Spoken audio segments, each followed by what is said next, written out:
수요 기도회에 오신 식구님들을 주님 이름으로 사랑하고 축복합니다. 우리 좌우에 있는 식구님들과 인사 나누겠습니다. 함께 예배함이 기쁨입니다. 우리 앞뒤에 있는 식구님들과도 인사 나누겠습니다. 함께 기도함이 행복입니다.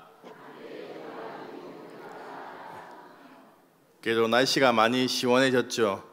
오늘 저녁에도 우리의 심령에 성령의 새바람이 불어오게 되기를 소망합니다. 우리 이 시간 다 함께 찬양하겠습니다. 나의 사랑하는 책 찬양하겠습니다.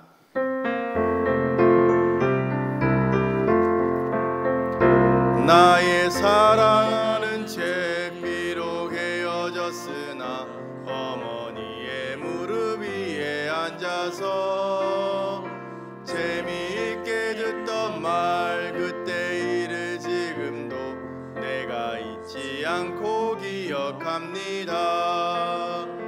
귀하고 귀하다 우리 어머니가 들려주시던 재미있게 듣던 말 이 책 중에 있으니 이 성경 심히 사랑합니다. 옛날 용맹스럽던 다니엘의 경험과 유대 임금 다윗 왕의 역사와 주의 선지 엘리야 바람 타고 하늘에 올라가던 일을 기억합니다.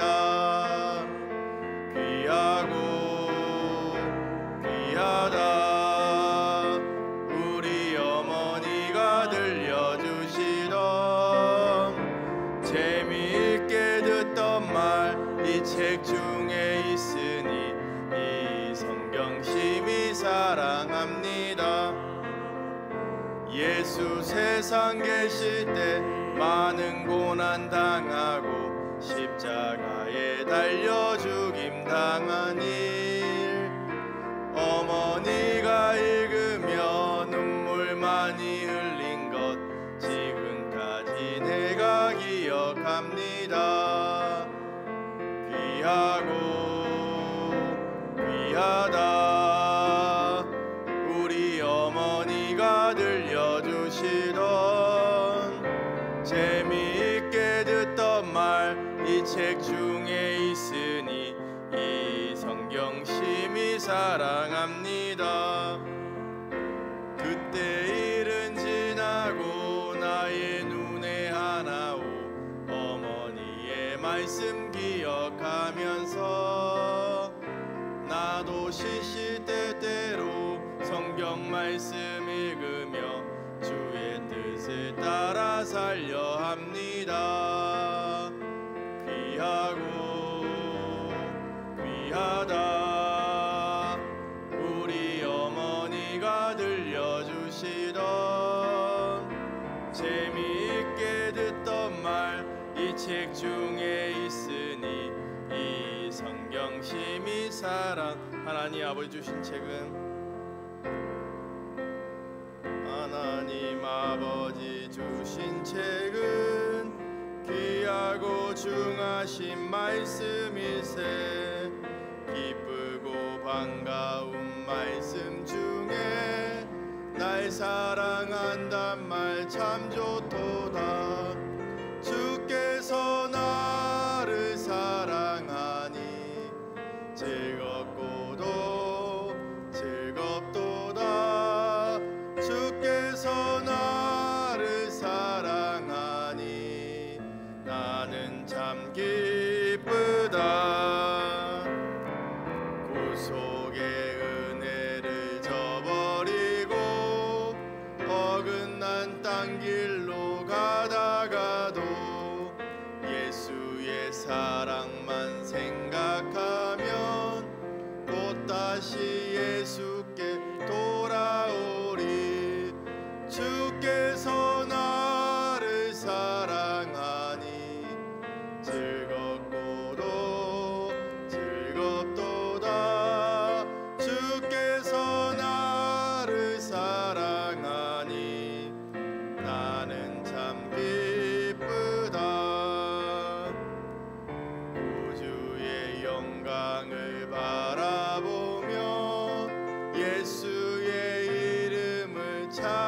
사랑하리. 영원히 찬양할 나의 노래, 예수의 이름이 귀하도다.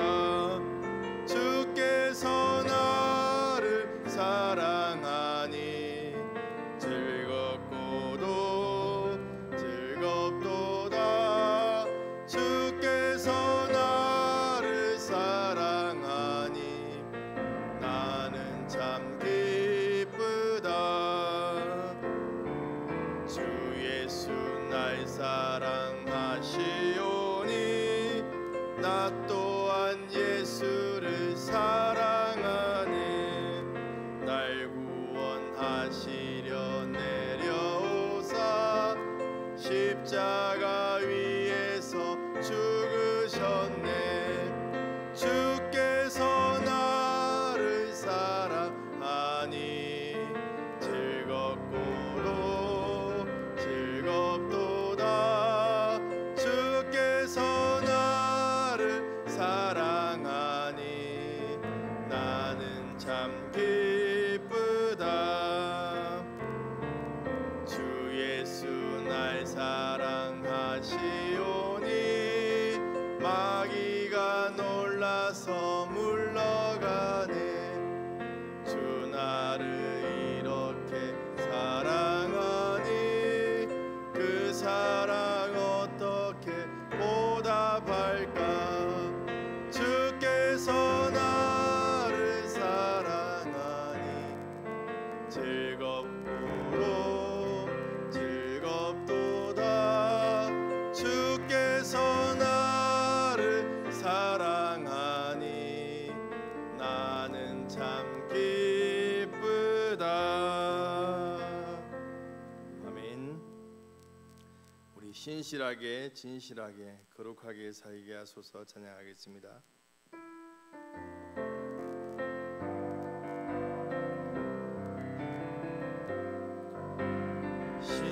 신실하게 진실하게 거룩하게 살게 하소서. 신실하게 진실하게 거룩하게 살게 하소서. 하나님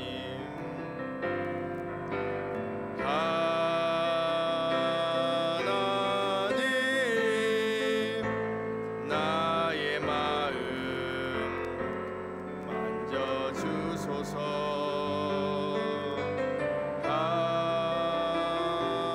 하나님 나의 영혼 새롭게 하소서. 신실하게 진실하게 진실하게 진실하게 거룩하게 살게 하소서. 신실하게 진실하게 거룩하게 살게 하소서. 하나님 나의 기도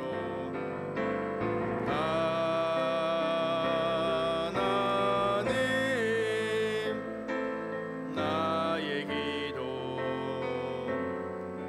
들어주소서.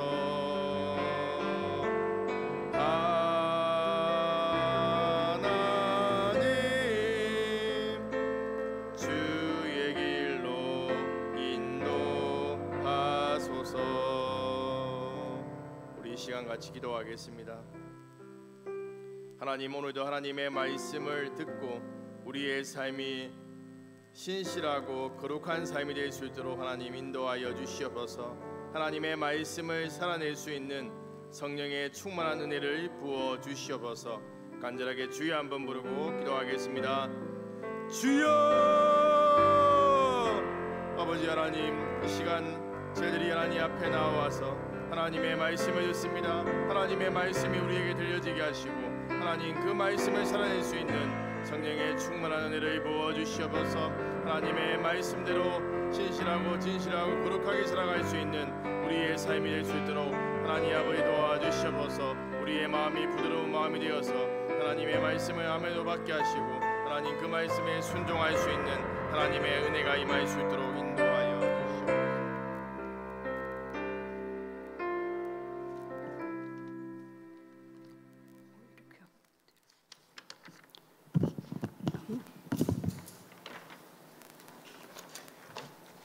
사랑과 은혜가 충만하신 하나님 아버지 감사합니다. 하나님 아버지 말씀대로 살지 못한 저희들을 용서하여 주시옵소서. 하나님 우리 사상교회를 성령 충만, 말씀 충만, 은혜 충만케 해 주시옵소서. 하나님 비전가능의 건축 중에 있습니다. 건축 위원들을 성령 충만케 하시고 강건하게 해 주시옵소서.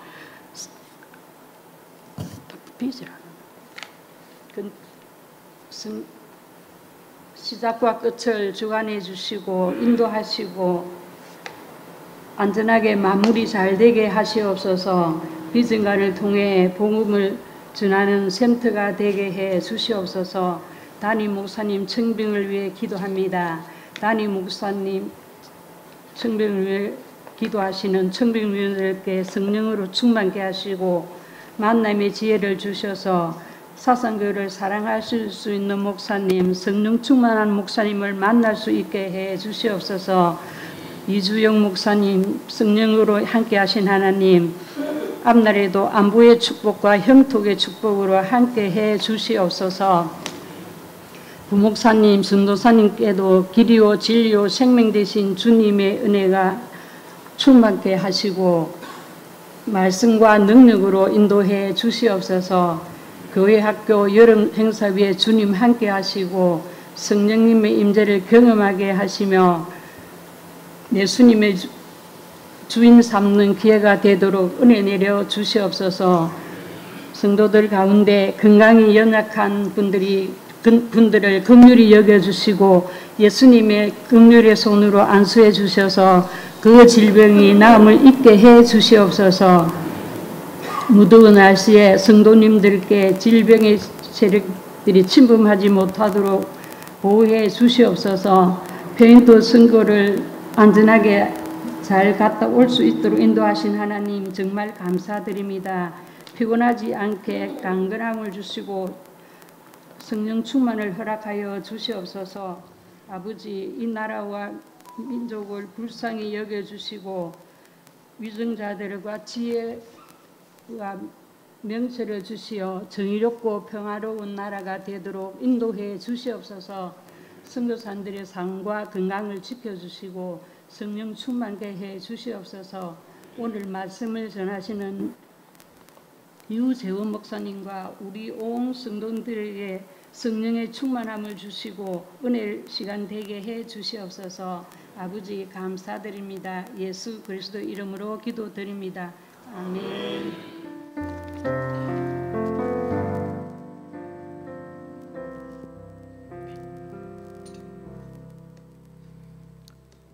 7월 성경 암송을 함께 외워보도록 하겠습니다. 시작. 디모데전서 4장 5절 말씀. 하나님의 말씀과 기도로 거룩하여 짐이라. 디모데전서 4장 5절 말씀. 아멘. 오늘 우리에게 주시는 하나님의 말씀은 신명기 1장 1절로 8절까지 말씀입니다. 신명기 1장 1절로 8절까지 말씀입니다. 제가지 성경으로 구약 성경 259쪽입니다. 신명기 1장 1절로 8절까지 말씀을 저와 여러분이 한 절씩 읽도록 하겠습니다. 제가 먼저 1절 말씀을 읽겠습니다. 이는 모세가 요단 저쪽 숲 맞은편의 아라바 강야 곧 바란과 도벨과 라반과 하세롯과 디사압 사이에서 이스라엘 무리에게 선포한 말씀이니라.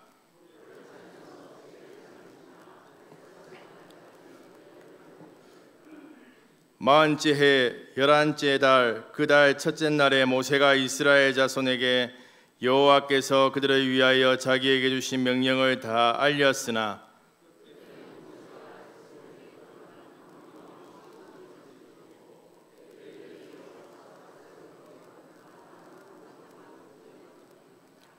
모세가 요단 저쪽 모압 땅에서 이 율법을 설명하기 시작하였더라. 일러스되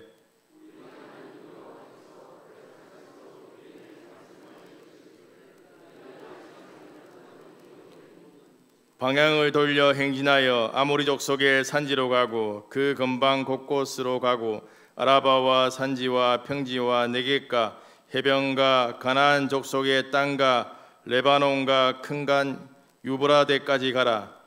내가 너희의 조상 아브라함과 이삭과 야곱에게 맹세하여 그들과 그들의 후손에게 주리라 한 땅이 너희 앞에 있으니 들어가서 그 땅을 차지할지니라.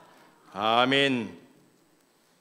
오늘 저녁에는 신명기 1장 1절로 8절까지 말씀으로 율법의 말씀을 다시 선포하는 모세, 율법의 말씀을 다시 선포하는 모세라는 제목으로 하나님 말씀 증거하겠습니다. 우리 좌우에 있는 식구님들과 인사 나누겠습니다. 하나님의 말씀을 들을 때마다 깨달아지는 은혜가 있기를 소망합니다.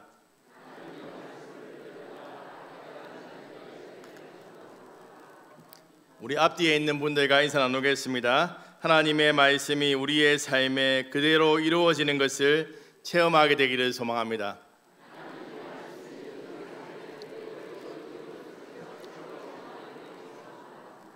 아멘. 우리가 하나님의 말씀을 들을 때마다 깨달아지고 그 말씀이 성경 안에 갇혀 있는 것이 아니라 우리의 삶에 역사하셔서 정말 우리의 삶 가운데 하나님의 말씀이 그대로 이루어지는 그러한 은혜를 누리며 살아가시는 우리 식구님들 되길 소망합니다. 이번 주 금요일에 이제 중등부가 여름 행사를 시작하게 됩니다. 그 시점으로 해서 토요일 날은 유치부가 시작하고 다음 주는 고등부, 초등 1, 2부가 여름 행사를 시작하게 됩니다. 우리 다음 세대의 여름 행사의 최대 목표가 무엇이겠습니까? 예수님을 인격적으로 만나는 것 아니겠습니까? 예수님을 인격적으로 만나는 것은 하나님의 일이지만 이 수련회는 주일 예배와는 다른 뭔가 좀 특별한 그런 분위기가 있다는 것이죠. 다음 세대가 예수님을 인격적으로 만나기 위해서는 아이들이 하나님의 말씀과 독대해야 합니다. 수련회 때 말씀을 전하는 설교자를 통해서 기록된 말씀이 다음 세대들이 처한 상황으로 재해석되어서 능력 있는 말씀으로 선포될 때 아이들이 변하게 된다는 것입니다. 무엇보다도 우리 다음 세대에게 해석된 말씀을 들을 수 있는 기가 필요하고 또한 그 말씀을 순종할 수 있는 성령의 충만한 은혜가 필요합니다. 우리 식구님들의 눈물의 기도가 다음 세대를 변화시키고 살릴 수 있다는 것을 꼭 기억하시고 다음 주까지 뜨겁게 기도하신다면 우리 아이들이 예수님을 인격적으로 만나고 변화되는 그러한 놀라운 역사가 나타나게 될 줄로 믿습니다. 바라기는 모세가 출애굽 2세대들의 신앙을 전수하기 위해서 가졌던 간절함이 담긴 그러한 신명기 말씀을 통해서 우리 안에도 다음 세대에 대한 그러한 간절한 마음이 부어지게 되기를 소망합니다. 신명기의 히브리어 제목은 드바림, 곧 말씀들이란 뜻입니다. 이는 토라의 장명 규칙에 따라서 첫 문장의 첫 단어에서 비롯된 것으로 신명기 1장 1절에서 이것들은 모세가 온 이스라엘에게 선포한 말씀들이다 해서 따온 것입니다. 이후 70인역에서 신명기 17장 18절에 등장하는 히브리어 문구, 이 율법책의 등사본을 두 번째 율법으로 잘못 이해하여서 번역하고 책의 이름을 두테로노미온, 즉 두 번째 율법 또는 거듭되는 법이라고 불렀습니다. 영어 성경의 제목도 이렇게 헬라어에서 유래되었습니다. 그런데 하나님께서 실제로 새로운 율법을 주신 것이 아니지요. 만일 신명기가 시내산 율법과 별개의 새로운 법이라면 이미 주어진 율법은 무효화된다는 것입니다. 이는 성경 전체의 일관성과 충돌하게 됩니다. 따라서 한겨레 성경에서 되풀이 신자를 사용하여서 신명기라고 부르는 것은 거듭된 명령이라는 의미에서 본문 이해에 더 가까운 해석이라고 할 수가 있습니다. 신명기는 토라의 핵심으로 간주될 만큼 중요한 책입니다. 신약에서 80번 이상을 신명기를 인용하고 있습니다. 실제로 신약성경 27권 가운데 신명기를 전혀 인용하지 않는 책은 요한복음, 데살로니가전서, 골로새서, 디모데후서, 베드로전후서 등 단 6권에 불과하고 나머지 21권은 직접적으로 신명기 말씀을 인용하고 있습니다. 그리고 우리가 잘 알고 있는 예수님께서 사탄의 시험을 이기실 때 3번 다 신명기 말씀을 인용해서 이기셨습니다. 이 말씀은 이 책이 영적인 근위와 신약적 연속성을 분명히 보여주고 있습니다. 신명기는 단지 고대 이스라엘의 법률서가 아니라 예수님의 삶과 사역의 기초가 되는 말씀의 보고입니다. 그런데 오늘날 많은 교회에서 신명기가 충분히 가르쳐지지 않고 있는 현실은 안타까운 일입니다. 그 이유 중 하나가 신명기의 구조가 직관적으로 이해하기 어려운 점에 있습니다. 어떤 부분에서는 율법이 반복되고 또 어떤 부분에서는 설교처럼 전개되기도 하며 갑자기 역사 이야기가 등장하기도 하기 때문에 흐름을 잡지 못하면 무엇이 핵심인지 놓치기가 쉽습니다. 그러나 신명기의 구조를 바르게 이해한다면 신명기는 단순한 법전이 아니라 언약 백성으로서의 삶을 제시하는 복음적인 책임을 알 수가 있는 것이죠. 오늘 본문을 통해서 신명기를 복음주의적 관점에 해석하는 2가지 방식의 초점에 맞추어서 살펴보고자 합니다. 첫 번째로 신명기를 이해하는 가장 전통적이고 고전적인 방법 중 하나는 이 책을 모세가 죽기 전에 이스라엘 백성들에게 전한 3편의 설교로 나누어 보는 것입니다. 오늘 본문 1절 말씀을 함께 읽도록 하겠습니다. 시작. 요단 저쪽 숲 맞은편의 아라바 강야 곧 바란과 도벨과 라반과 하세롯과 디삽 사이에서 이스라엘 무리에게 선포한 말씀이니라. 아멘. 신명기는 요단 동편 모압 평지에서 모세가 백성들을 위해서 유언처럼 그렇게 선포한 말씀이며 설교 형식으로 되어 있습니다. 1장부터 4장까지 말씀에 모세의 첫 번째 설교로서 과거의 상황을 회고하고 있습니다. 이스라엘 백성들이 출애굽에서 하나님께서 그들을 어떻게 인도해 오셨는가를 기록하고 있는 것이죠.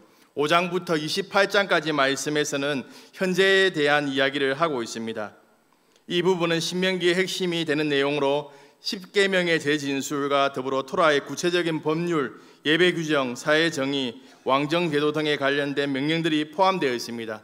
또한 순종할 때 받게 될 복에 대해서, 불순종 시 받게 될 그러한 저주에 대해서도 기록하고 있지요. 세 번째 29장으로 30장까지 말씀은 세 번째 설교로 미래에 대한 권면입니다. 이 설교는 언약의 갱신을 촉구하며 이스라엘이 장차 범죄하더라도 하나님께로 돌아오면 회복될 수 있다는 회개의 복음을 담고 있습니다. 생명과 사망, 복과 저주의 갈림길 앞에서 생명을 택하라라는 감동적인 권면이 핵심입니다.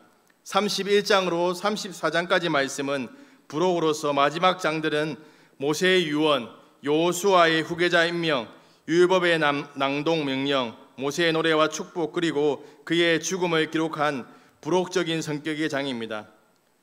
이 구조는 신명기가 단순히 율법을 반복하는 책이 아니라 언약 백성으로서의 정체성을 새롭게 새기고 삶에 준비하게 하는 언약 갱신의 설교서임을 보여주고 있습니다.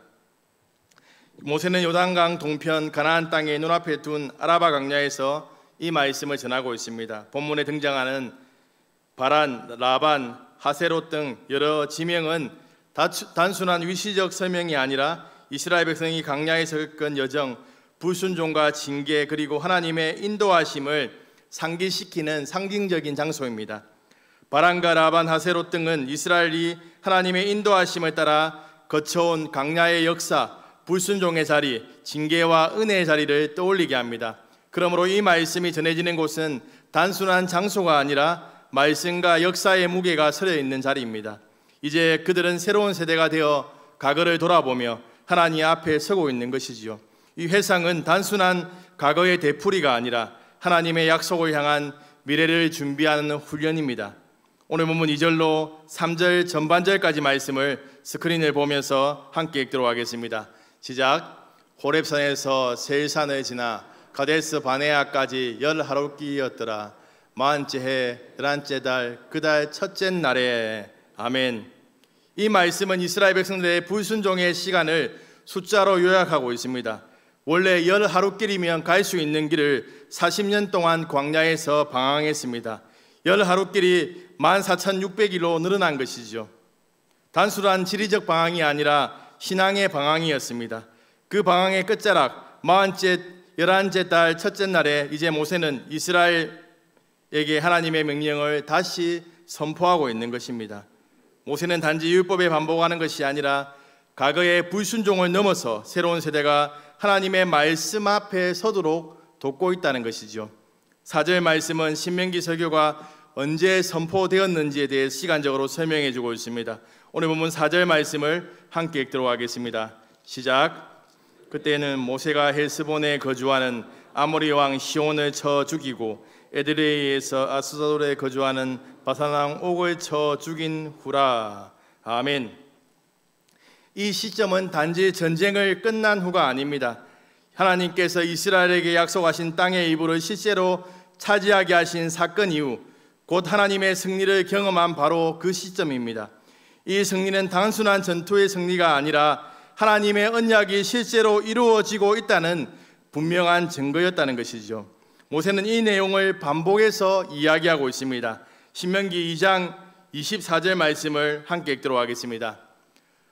시작. 너는 일어나 행진하여 아르논 골짜기를 건너라. 내가 에스본 왕 아모리 사람 시온과 그의 땅을 내 손에 넘겼은즉 이제 더불어 싸워서 그 땅을 차지하라. 아멘. 신명기 3장 6절 말씀도 함께 읽도록 하겠습니다. 시작. 우리가 에스본 왕 시온에게 행한 것 같이 그 성읍들을 멸망시키되 각 성읍의 남녀와 유아를 멸망시켰으나. 아멘. 여기서 중요한 표현이 있습니다. 내가 그를 내 손에 넘겼다. 전쟁은 이스라엘이 했지만 하나님께서 미리 정하신 것이죠. 그분이 넘기시지 않는다면 아무런 준비가 되어 있어도 얻을 수 없다는 것입니다. 우리가 삶 속에 싸워야 할 영적 전투들이 많지만 궁극적인 승리의 주체는 하나님이십니다. 우리의 노력과 전략도 필요하지만 하나님께서 문을 열어주시고 하나님이 넘기셔야 가능한 일이라는 것이죠. 이스라엘은 하나님의 명령대로 행동했습니다. 하나님의 말씀에 철저히 순종할 때 하나님의 승리는 온전히 이루어졌습니다. 이 장면은 우리에게 경각심을 줍니다. 승리는 단지 전투에서 이기는 것이 아니라 하나님의 거룩한 뜻에 철저한 순종함으로 얻는 영적 전쟁이라는 것입니다. 신명기 4장 46절로 47절까지 말씀을 함께 읽도록 하겠습니다. 시작. 요단 동쪽 벳볼 맞은편 골짜기에서 그리하였더라. 이 땅은 헤스본에 사는 아모리족 소고의 왕 시온에게 속하였더니 모세와 이스라엘 자손이 애굽에서 나온 후에 그를 쳐서 멸하고 그 땅을 기업으로 얻었고 또 바산 왕 옥의 땅을 얻었으니 그 두 사람은 아모리족 속의 왕으로서 요단 이쪽 해돋는 쪽에 살았으며. 아멘. 이제 이 승리는 하나님의 약속이 실제로 기업이 된 순간입니다. 하나님은 단지 싸움에서 이기게 하시는 분이 아닙니다. 그 싸움의 결과를 우리의 삶의 몫으로 유산으로 주시는 분이시라는 것이죠. 이스라엘은 그저 유랑자가 아니라 하나님의 유업을 받은 백성입니다. 우리도 마찬가지이죠. 하나님은 우리에게 그리스도 안에서 하늘의 신령한 복을 기업으로 주신 분입니다. 우리는 그분이 주시는 승리와 복을 믿음으로 받고 순종으로 누려야 한다는 것입니다. 모세는 첫 번째 설교에서 계속해서 과거에 대한 이야기를 하지요. 헤스본 왕 시온과 바산 옥의 정복 사건을 반복해서 언급하는 이유가 무엇입니까? 이는 단순한 역사적인 기술이 아닙니다. 모세는 이 사건을 통해서 이스라엘 백성들에게 신앙의 격려와 확신을 주려는 목적이 있습니다. 과거에 실패했던 가데스 바네아에서 가나안 땅에 들어가야 되지만 그 땅 거민을 보고 두려워하고 다시 애굽으로 돌아가려고 했던 그러한 이스라엘 백성들의 실패를 돌아보게 하고 이 말씀을 통해서 다시금 그들에게 격려를 주고 확신을 주어서 가나안 땅으로 들어가게 하려는 그러한 목적이 있다는 것입니다. 바산 왕 옥의 땅은 오늘날 고고학적 발굴에 따르면 다음과 같은 특징이 있습니다. 성벽의 두께가 9m였습니다. 그리고 성문의 두께가 철문이 두 겹으로 되어 있는데 약 45cm였습니다. 그리고 성읍은 60개였습니다. 대부분 요새화된 도시이고 요당 동편 지역 중에 가장 방어가 강한 왕국이었습니다. 가나안 땅에서 가장 강한 성이라고 할 수 있는 여리고성은 성이 한 개였죠. 그 성보다 훨씬 강한 성들을 60개나 점령했다는 것이죠. 이스라엘 백성들은 군사훈련을 제대로 받지 않았습니다. 그런데 그들이 어떻게 이렇게 견고한 그러한 나라를 이길 수 있었겠습니까? 모세는 말하고 있습니다. 이 승리는 너의 전략이나 무기가 아니라 오직 하나님께서 함께 하셨기 때문이라고 말하고 있는 것이죠. 하나님께서 함께 하셨기 때문에 그렇게 이길 수 있었기 때문에 가나안 땅에 들어가서 너희들이 하나님을 의지하고 하나님의 함께 하심을 믿고 그 땅을 정복하라는 것입니다. 두려워하지 말라는 것입니다. 신명기 3장 22절 말씀을 우리 함께 읽도록 하겠습니다. 시작. 너를 두려워하지 말라. 너희 하나님 여호와께서 친히 너희를 위하여 싸우시리라 하였노라. 아멘. 오늘 본문 8절 말씀도 함께 읽겠습니다. 시작.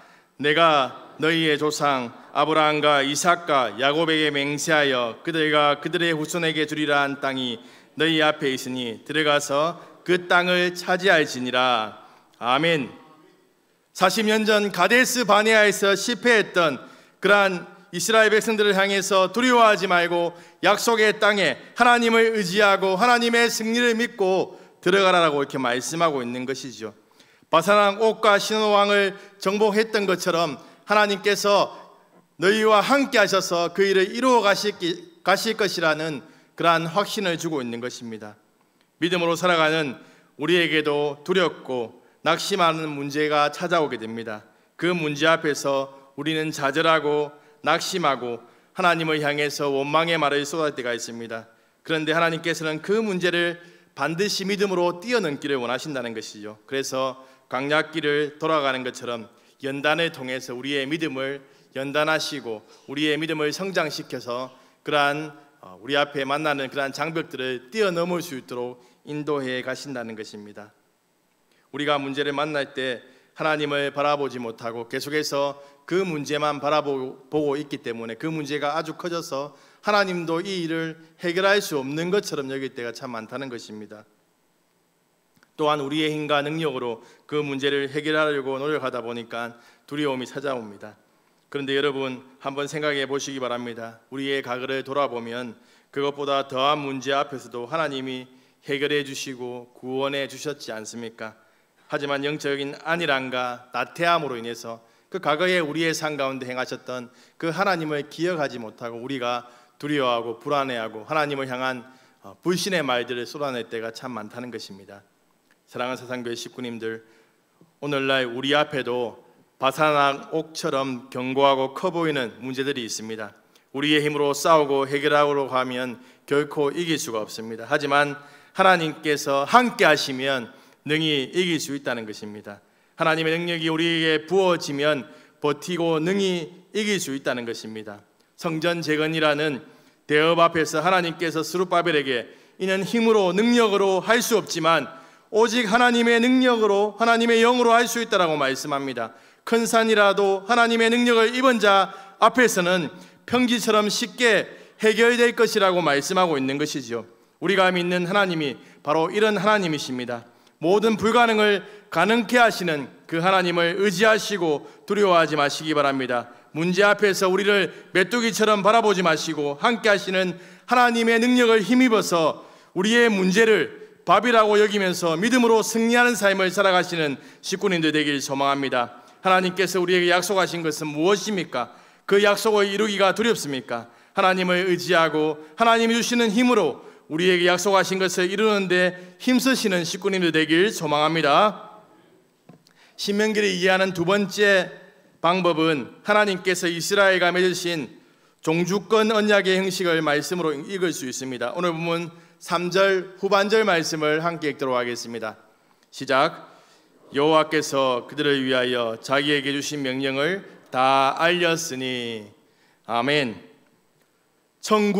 1954년까지 신명기는 편집되었고 서로 다른 전성이 덧붙여져 있다는 비판, 이른바 편집설의 공격을 받았습니다. 그러나 독일의 구약학자 멘델홀이 고대 근동의 해족속 히타이트 조약 문서를 연구하여서 종주권 언약의 구조를 발견했습니다. 그런 논문을 통해서 신명기와 고대 조약이 구조적으로 유사함을 제시했습니다. 이 조약은 다음과 같은 공통된 구성 요소를 가지고 있습니다. 서론에서 종주국의 왕의 이름과 위상을 소개하고 있습니다. 마치 오늘 말씀처럼 하나님과 이스라엘 백성들을 이야기하는 것처럼 그렇게 되어 있다는 것이죠. 또한 역사적 서술에서 종주국이 신하국에 행한 은혜와 보호에 대한 내용이 들어가 있습니다.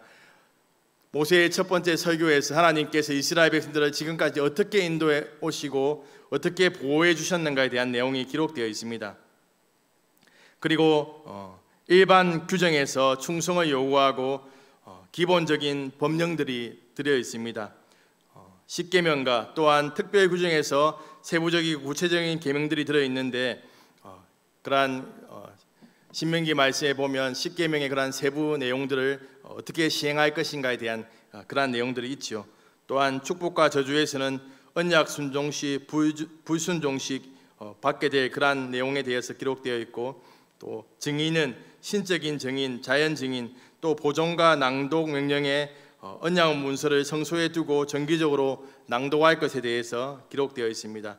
후계자 조항에서 언약의 계승자 지정 및 지속에 대해서 기록되어 있습니다. 이러한 구조는 신명기에도 명확히 드러나고 있지요. 신명기가 일관된 언약 문서임을 뒷받침하고 있는 것입니다. 이를 통해 신명기는 단순한 반복된 율법서가 아니라 하나님의 주권 아래 이스라엘과 맺은 언약적 삶의 헌장임을 보여주고 있다는 것입니다.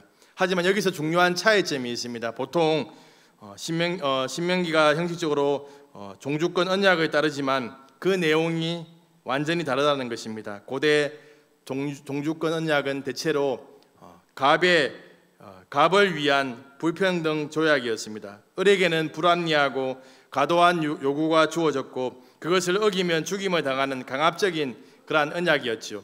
우리나라 역사 속에서도 이런 불평등의 조약의 사례들이 있죠. 예를 들어 과거에 중국이나 일본과 맺었던 조약들은 보기에는 평화와 보호를 이야기하지만 실제로는 약소국의 주권을 침해하고 백성들의 삶을 더 힘들게 만드는 내용이 많았습니다. 지배국의 유익만을 위한 백성의 상황은 고려되지 않은 일방적인 조약이었던 것입니다. 신명기가 우리에게 보여주는 것은 하나님의 언약은 단순히 율법의 나열이 아니라는 것입니다. 하나님과 백성 사이의 인격적인 약속, 사랑의 관계 속에서 맺어진 생명의 언약이라는 것이죠. 신명기 10장 12절로 13절 말씀을 함께 읽도록 하겠습니다. 시작. 이스라엘아, 내 하나님 여호와께서 내게 요구하시는 것이 무엇이냐? 곧 내 하나님 여호와를 경외하며 그의 모든 도를 행하고 그를 사랑하며 마음을 다하고 뜻을 다하여 내 하나님 여호와를 섬기고 내가 오늘 내 행복을 위하여 내게 명하는 여호와의 명령과 규례를 지킬 것이 아니냐. 아멘.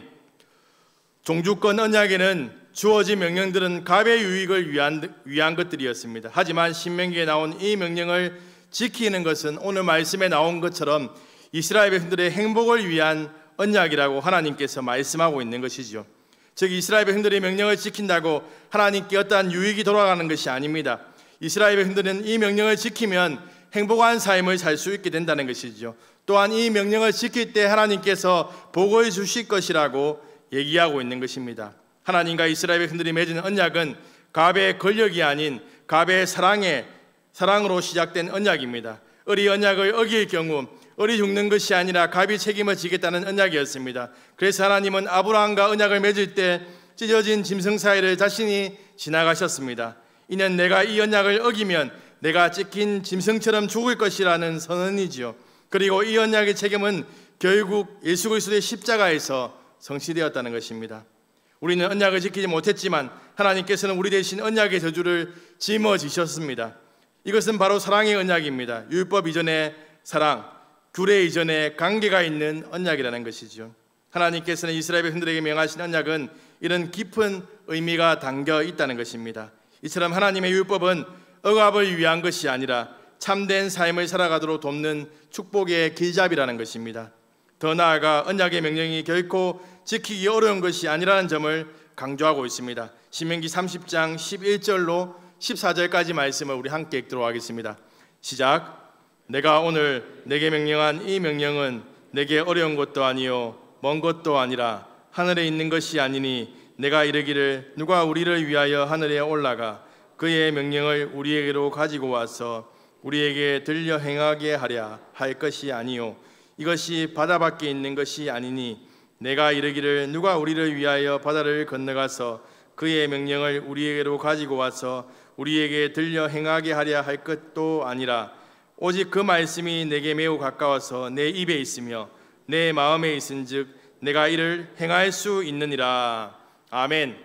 하나님의 말씀은 어려운 것도 아니고 먼 것도 아니라 매우 가까운 것이라고 선포하고 있습니다. 하나님은 언약의 백성들이 율법을 실천하지 못할 것을 전제하지 않으십니다. 오히려 그 말씀이 항상 가까이 있음에 강조하여서 실제로 실천 가능한 말씀으로서 우리 곁에 두셨다라고 말씀하고 있는 것이지요. 이러한 말씀에 대한 응답은 감정에만 기초한 신앙이 아니라 언약에 기초한 순종과 사랑 그리고 일상적인 실천으로 나타나야 합니다. 이 언약은 하나님께서 백성에게 부담을 지우기 위해서가 아니라 백성이 복을 누리도록 허락하신 길입니다. 그러므로 말씀은 무거운 짐이 아닌 은혜의 방편이자 생명의 길입니다. 이스라엘 백성들은 가나안 땅에 들어가서 말씀을 마음에 새기고 입술로 고백하고 삶으로 실천하는 언약 백성으로 살아가야 한다는 것입니다. 언약을 지키는 것은 하나님의 백성임을 고백하는 태도입니다. 우리가 우리나라의 법을 지키는 것에 이의를 제기하거나 어렵게 여기지 않을 것입니다. 대한민국 국민으로서 당연하게 지켜야 할 것을 기억하며 지킵니다. 법을 지킨다고 해서 우리에게 어떤 보상이 주어지는 것도 아닙니다. 당연한 의무이지요. 하나님의 율법도 하나님 나라의 백성이라면 당연하게 지켜야 하는 그러한 하나님을 사랑한다면 당연하게 지켜야 한다는 것입니다. 하지만 거기서 더 나아가 하나님께서 율법을 지킬 때 주어지게 될 복에 대해서 이야기하고 있습니다. 기록된 말씀은 우리를 위한 생명의 말씀입니다. 하나님의 말씀을 단지 머리로 아는 지식이 아니라 오늘 우리의 삶에 실천되어야 할 진리라는 것이죠. 그렇기 때문에 우리는 늘 하나님의 말씀을 가까이 해야 됩니다. 문제가 있을 때만 하나님의 말씀을 보는 것이 아니라 늘 하나님의 말씀을 가까이 하고 묵상하고 그 하나님의 인도하심을 말씀을 통해서 우리가 하나님의 인도함을 받아야 된다는 것입니다. 그 말씀을 가까이 할 때 우리의 삶이 변화되고 더욱더 하나님의 백성으로의 합당한 삶을 살아갈 수 있다는 것입니다. 또한 우리는 작은 순종부터 시작하는 용기가 필요합니다. 율법의 모든 계명을 완벽하게 지킬 수 있는 사람은 없습니다. 하지만 우리는 전심으로 순종하는 한 걸음부터 시작해야 된다는 것이죠. 하나님의 말씀을 순종하기 위해서 몸부림치고 처절하게 싸우는 그러한 모습들을 보고 하나님께서 기뻐하신다는 것입니다. 또한 우리는 율법을 사랑의 언어로 이해하는 눈을 가져야 됩니다. 하나님께서 우리에게 무거운 짐을 짊어 지우기 위해서 주신 것이 아니라 우리의 행복을 위해서 말씀을 주셨다는 그러한 믿음이 있으면 우리가 그 하나님의 말씀을 지키는 것이 부담이 아니라 그 말씀을 지킴으로 인해서 우리의 삶이 회복되고 우리의 영혼이 회복되는 그러한 은혜를 누리게 된다는 것입니다. 또한 말씀을 지키는 삶이 혼자만의 싸움이 아니라 공동체의 책임임을 기억해야 됩니다. 나 혼자 말씀을 가까이 하는 것이 아니라 가족이 함께, 교회가 함께, 다음 세대가 함께 말씀을 붙들 수 있도록 돕고 격려하는 것이 필요하다는 것입니다. 그러므로 사랑하는 세상교회 식구님들, 오늘 우리는 이 말씀 앞에서 결단해야 합니다. 말씀을 가까이 할 것인지 외면할 것인가, 순종할 것인가, 미루어 둘 것인가, 형식으로만 믿을 것인가, 진심으로 하나님을 따를 것인가. 하나님의 말씀은 지금도 우리에게 가까이 와 있습니다. 이 말씀이 삶이 되고 기쁨이 되고 능력이 되기를 소망합니다. 영국을 여행하는 한 나그네가 관광지로 유명한 해안지대를 방문하게 되었는데 그 바닷가에 많은 갈매기가 죽어 있는 것입니다. 그는 죽은 갈매기 떼를 치우고 있는 사람을 만나게 되어 그에게 물었습니다. 이 많은 갈매기가 왜 죽게 되었습니까? 그는 대답했습니다. 여기는 관광지가 되어서 여름이 되면 많은 사람들이 찾아오는데 관광객들은 늘 갈매기들에게 빵과 과자와 사탕을 줍니다. 갈매기들이 사람들의 손바닥에 올라앉아서 그런 먹이를 열심히 쪼아 먹지요. 사람들은 그게 재미있어서 더 열심히 그런 먹이를 주곤 합니다. 그런데 그것 때문에 갈매기들은 입맛이 달라졌고, 그래서 이제는 자연의 먹이에는 식욕을 잃어버리게 되었습니다. 이제 철이 바뀌어서 관광객들이 발길이 뚝 끊어지고 보니 갈매기들이 별 수 없이 굶어 죽고 만 것입니다 라고 말했다고 합니다. 사람은 분명히 떡으로만 사는 것이 아닙니다. 사람이면 꼭 먹어야 할 하나님의 말씀이 있습니다. 목회 사회학자가 연구해 보았는데 4주간 교회에 나오지 않는다면 하나님의 존재가 안 보인다고 합니다. 먹어야 할 것을 먹지 않으면 안 먹어야 될 것을 먹게 됩니다. 안 먹어야 할 것을 먹다 보면 진정한 영양분을 주는 것을 싫어하게 됩니다. 사탄은 계속해서 세상의 것으로 우리의 입맛을 변화시키려고 유혹합니다. 하나님의 말씀보다 세상의 것이 더 달콤하고 더 매력적으로 보이게 만들어서 하나님의 말씀을 떠나게 만든다는 것입니다. 하나님의 말씀을 떠나면 우리의 삶을 통해서 믿음의 열매가 아니라 불신의 열매를 맺게 됩니다. 하나님의 약속을 신뢰하지 못하고 믿음으로 반응하지 못하게 된다는 것입니다. 사랑하는 사상교회 식구님들, 늘 하나님의 말씀을 가까이 하시고 그 말씀에 순종하시는 식구님들 되길 소망합니다. 하나님께서 우리에게 약속하신 말씀을 붙들고 담대하게 믿음의 길을 걸어가시는 그러한 식구님들 되길 주님의 이름으로 축복합니다. 우리 찬양하겠습니다. 아무것도 두려워 말라. 하나님께서 우리에게 말씀하십니다. 아무것도 두려워하지 말고 너희 앞에 있는 큰 산이라도 믿음으로 정복하라고 말씀합니다. 그 믿음에 따라서 찬양의 고백을 올려드리겠습니다.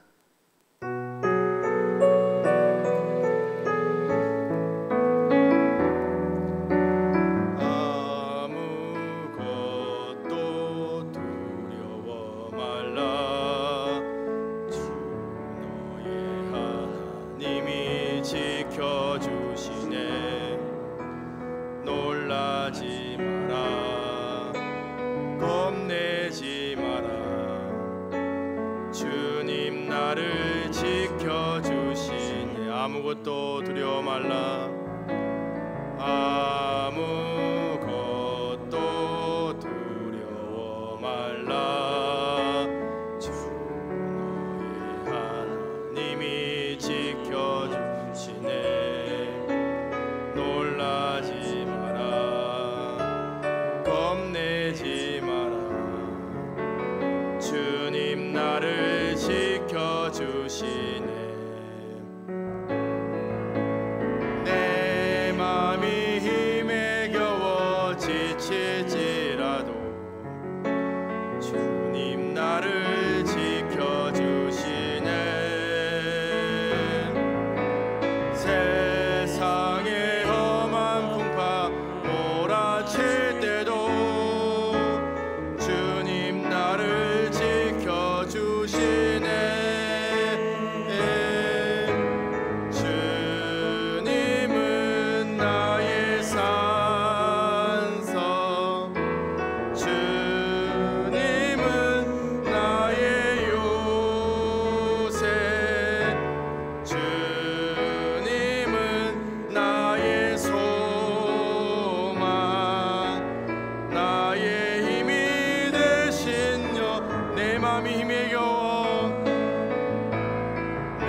시간 같이 기도하겠습니다. 우리가 만난 큰 산과 같은 문제는 무엇입니까? 그 산과 같은 문제 앞에서 두려워하고 좌절하고 낙심하고 있는 우리의 모습은 아닙니까? 다시금 우리가 기억합시다. 과거에 우리의 삶 가운데 역사하셨던 그 하나님이 동일하게 오늘에도 역사하실 줄로 믿습니다. 이 믿음 가지고 우리의 모든 문제들을 하나님께 올려드리며 하나님 우리의 삶 가운데 일하여 주시옵소서. 아무리 큰 문제고 어렵다고 하더라도 하나님을 의지하며 믿음으로 담대히 나가겠습니다. 하나님 일하여 주셔서 해결하여 주시옵소서. 간절하게 주여 한번 부르고 기도하며 나가겠습니다. 주여! 아버지 하나님, 이 시간 기도합니다. 하나님 아버지, 우리 앞에 여러가지 힘들고 어려운 문제들이 있습니다. 하나님 아버지, 너무나도 그 문제가 하나님 아버지 크게 보이며 하나님 우리가 좌절하고 낙심하는 마음들이 있습니다. 하나님 아버지, 두려워하지 않게 하여 주시옵소서. 하나님 아버지, 다시금 하나님의 약속의 말씀을 신뢰하게 하여 주시옵소서. 과거에 우리의 삶 가운데 역사하셨던 하나님의 그러한 역사하심을 기대하며 기억하며 하나님 나갈 수 있도록 인도하여 주시옵소서. 믿음의 길을 선택하게 하여 주시고 믿음의 길을 걸어갈 수 있도록 인도하여 주시옵소서. 하나님 아버지, 믿음의 길을 걸어감을 통하여서 현재에도 하나님 우리의 삶 가운데 역사하시며 일하시며 우리의 앞길을 열어가시는 하나님의 은혜가 우리의 삶 가운데 임할 수 있도록 인도하여 주시옵소서. 오 하나님 아버지, 하나님의 은혜가 우리의 삶 가운데 임함을 통하여서 하나님 아버지, 저희들이 더욱더 하나님을 의지하며 믿음의 사람으로 하나님 세워질 수 있도록 인도하여 주시옵소서. 주님 도와주시기를 간절히 원하옵나이다. 오 하나님, 인도하여 주시옵소서. 또 이 시간 기도하겠습니다. 다음 세대 여름 행사를 위해서 기도하겠습니다. 하나님께서 함께 하셔서 우리의 다음 세대가 믿음의 세대가 될 수 있도록 도와주시옵소서. 수련을 통해서 하나님 아버지, 이들을 만나주시고 이들의 믿음이 굳건하게 세워져서 우리의 신앙을 뛰어넘는 믿음의 세대가 될 수 있도록 하나님 은혜 부어주시옵소서. 간절하게 주여 한번 부르고 기도하도록 하겠습니다. 주여! 아버지 하나님, 다음 세대 여름 행사를 위하여 기도합니다. 하나님 아버지, 함께하여 주시옵소서. 하나님 아버지, 우리 다음 세대가 예수님의 인격체로 만날 수 있도록 인도하여 주시옵소서. 그 마음 가운데 예수의 생명이 심겨질 수 있도록 인도하여 주시옵소서. 하나님, 우리의 신앙을 뛰어넘는 믿음의 세대가 되어서 끝까지 하나님을 붙들고 이 세상을 변화시키며 하나님의 나라로 바꿔가는 믿음의 세대가 될 수 있도록 도와주시옵소서. 하나님, 다음 세대 여름 행사 가운데 하나님 함께하여 주셔서 하나님 아버지, 모든 일정들을 주관하여 주시고 날씨를 일어나여 주셔서 하나님의 은혜 가운데 하나님 진행되어질 수 있도록 은혜를 부어주시옵소서. 오 하나님 아버지, 도와주시옵소서.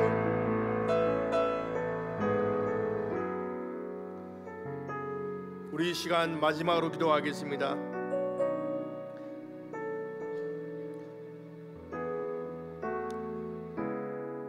우리 담임 목사님의 삶을 하나님께서 지켜주시고 너희 영육간에 강건하게 하시고 또한 은퇴 이후에도 하나님께서 선하고 복된 길로 인도해 주시도록 기도합시다. 또한 후임 담임 목사님 청빙을 위해서 기도하실 때 청빙 위원들에게 하나님 아버지, 정말 하나님께서 우리 교회에 꼭 필요하고 합당하게 예비된 목사님을 분별할 수 있는 그런 분별력을 주셔서 정말 그 후임 목사님을 통해서 또한 우리 사상교회가 제2의 그러한 도약길을 맞을 수 있는 은혜를 부어주시도록 기도합시다.